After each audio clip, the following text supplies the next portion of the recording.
वडोदरा के सयाजीगंज में जो भीमनाथ ब्रिज इलाका है वहां की ये खबर है और वहां के लोग दूषित पानी आने से बेहद ही परेशान हो गए हैं।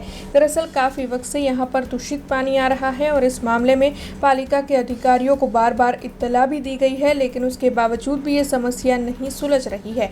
अभी तक इस मामले में कोई भी संज्ञान न लिया जाने के मद्देनजर अब स्थानीय बेहद परेशान है। दरअसल ये लोग बीमारियों का घर बनते जा रहे हैं। तब आज इन सभी की ओर से इकट्ठा होकर मटकियां फोड़कर नारेबाजी कर पालिका के खिलाफ विरोध जताया गया था और साथ ही ये धमकी भी दी गई थी कि अगर 2 ही दिनों में स्थिति में बदलाव नहीं हुआ तो पानी पुरवठा विभाग के संबंधित अधिकारी को ये गंदा पानी इन लोगों की ओर से जाकर पिलाया जाएगा। आ वार्ड नंबर 12 में आवेलू महाराष्ट्र युवक मंडल एने भीमनाथ खाड़ो कहेवाय छे। साहेब तमे जाणशो के अहींया 6 महीनाथी ड्रेनेजनुं आवुं गंदू पाणी पीवामां आवे छे। ड्रेनेज मिक्स पाणी पीवामां आवे छे।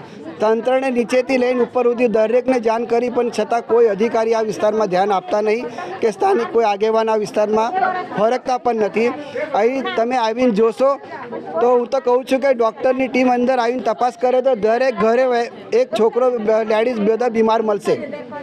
તો અમે તમારા મીડિયાના માધ્યમથી કહેવા માંગીએ છીએ જો 2 દિવસમાં આ વિસ્તારનો પાણીનો નિકાલ નહીં આવે તો આ જે ગંદુ પાણી આવે છે ને એ જ ગંદુ પાણી જે કોઈ બી પાણી પુરવઠાનો અધિકારી હશે એને અમે એના ઓફિસમાં જઈને આ ગંદુ પાણી એને પીવડાવીશું એવી સ્થાનિક લોકોની માંગ છે। સ્થાનિક લોકોને હમણાં મને કીધું કે અમે નીચેથી લઈને ઉપર સુધી જેટલા બી પાણી પુરવઠામાં અધિકારીઓ છે બધાને જાણ કરેલી છે। ભાઈ જાણ કરેલી છે ને બધાને જાણ કરેલી છે છતાં પણ કોઈ કામગીરી કરવા તૈયાર નથી। 2 વર્ષથી પાણીની તકલીફ ભોગવી રહ્યા છીએ પણ અહીં ગટરનું પાણી બહુ ગંદુ આવે છે। અમારા નાના નાના છોકરાઓ બીમાર થાય છે અને અહીં તંત્રને અમે કેટલી વખત રજૂ કરી છે પણ કોઈ ધ્યાન આપતું નથી ને કોઈ અમને સહાય મળતી નથી। 2 વર્ષથી આવે છે પણ વચ્ચે સારું આવતું હતું પણ હમણાં મહિના 1.5 મહિનાથી બહુ ગંદુ પાણી આવે છે। અમે તો બહુ વખત રજૂઆત કરી છે ગયા જોઈને जता रहे છે आसमान शासन आदि जता रहे છે કે हमसे जुड़े रहने के लिए हमारे YouTube चैनल को सब्सक्राइब करें और नई वीडियो की नोटिफिकेशन के लिए बेल आइकॉन को दबाएं।